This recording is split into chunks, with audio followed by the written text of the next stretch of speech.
Hello and welcome to the Evercade Retreat. Gene Joke here, and today I'm adding Street Racer to my ever-growing list of every Evercade game where I try and rank them. On the Evercade we have two games called Street Racer, so I'm going to do them both in one. The first game of Street Racer is found on the Atari Collection 2 and was originally released for the Atari 2600 in 1977.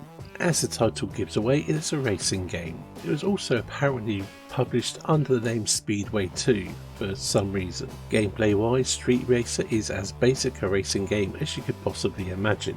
You race up the screen and dodge objects. I suppose other cars. There are a number of different game modes, although they pretty much just come down to the same thing. But there are 27 different game variations, which sounds impressive if not for the fact that, like I just mentioned, they're all pretty much the same. And that's where my positives end. Being a 2600 game, sound isn't a big deal here. Graphically, well, again, it is the 2600, you can't expect too much. But even with that in mind, it's not up to all that much. Some of the choices for the colours are downright unappealing.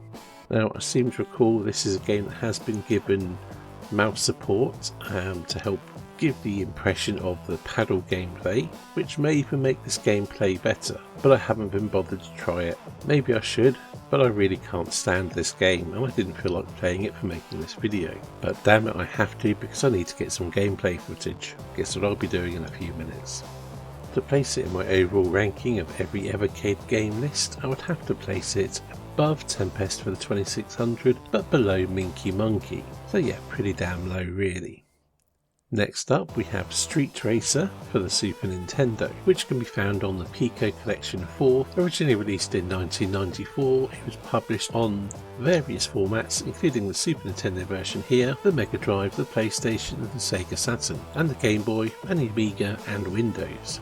And I can safely say it is the very best Mario Kart clone on the Evercade. But as it doesn't really have any competition, that's not really a high bar. But is it any good in its own right? Well, it's no Mario Kart, is it? But as this is the SNES version of the game, it does make use of Mode 7 to provide the track for you to race along. Much like Mario Kart, you have cartoony characters riding on go-karts around small tracks, smacking each other up. Although the attacks in many cases are a bit more like those in Road Rash, where you're punching your character's melee attacks. The characters also have their own unique attacks as well. It also has a few different game modes, including a soccer mode, which is basically the prototype for Rocket League.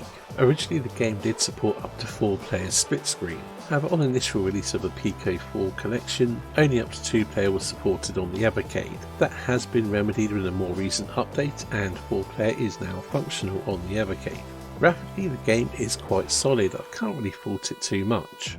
Although I think it's safe to say the characters and the design as a whole doesn't have the same level of charm as Mario Kart. Similarly, the sound, while it doesn't have the iconic tunes like Mario Kart does, it does have a few memorable tunes. The sound effects are suitably meaty, is what you'd expect for a game like this when you're thumping your opponents. On a technical level, the game is more than proficient. Apparently, unlike Mario Kart, it didn't make use of the DSP chip to achieve the split screen 4-player mode and did it purely through coding. Although the tracks are generally smaller than those found on Mario Kart, I suppose there's a compromise there somewhere. But ultimately, the success of a game like this really comes down to how well it races, how well it plays. And between those short courses and the handling of the vehicles, it's not great. Don't get me wrong, it's not terrible by any stretch of the imagination, but I find it took a bit of working into and a bit of practice to really start enjoying the game.